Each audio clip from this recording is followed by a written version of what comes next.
બાંગ્લાદેશમાં શેખ હસીના સરકારને અલોકતાંત્રિક રીતે બરખાસ્ત કર્યા બાદ હિન્દુઓ પરના અત્યાચારોમાં અને હિન્દુ ધાર્મિક સ્થળોને નિશાન બનાવીને તોડફોડ, હિંસા અને હત્યાની ઘટનાઓમાં વધારો થઈ રહ્યો છે।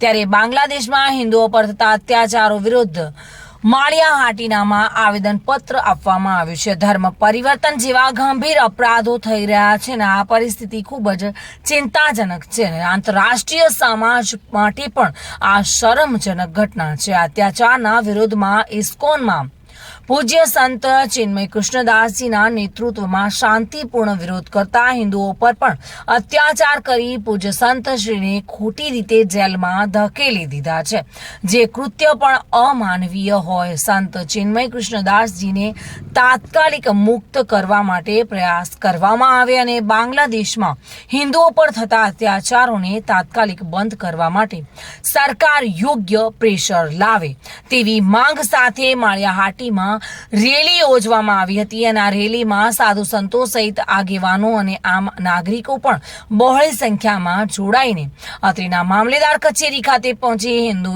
અસ્મિતા મંચના નેજા હેઠળ માંગ કરવામાં આવી છે।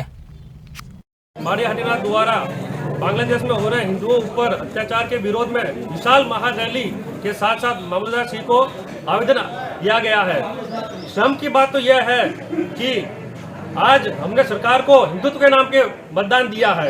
अगर हिंदुओं के नाम पे मतदान देने के बाद भी अगर एक छोटा सा देश जिसको पैदा करना भारत है, वो बांग्लादेश जिसकी जनसंख्या मात्र 17 करोड़ है, अगर हम उत्तर प्रदेश की बात करें तो उसकी जनसंख्या 24 करोड़ है, और ऐसा छोटा सा देश अगर हिंदुओं के ऊपर अत्याचार करता है और हमें चुप रहना पड़ता है तो बड़े ही श्रम की बात है। हमें सरकार से यही अनुरोध है कि जितना भी बिजनेस है वो पूरा ठप किया जाए और इसके ऊपर तत्कालिक दौर से एक्शन लिया जाए। जय हिंद, जय भारत।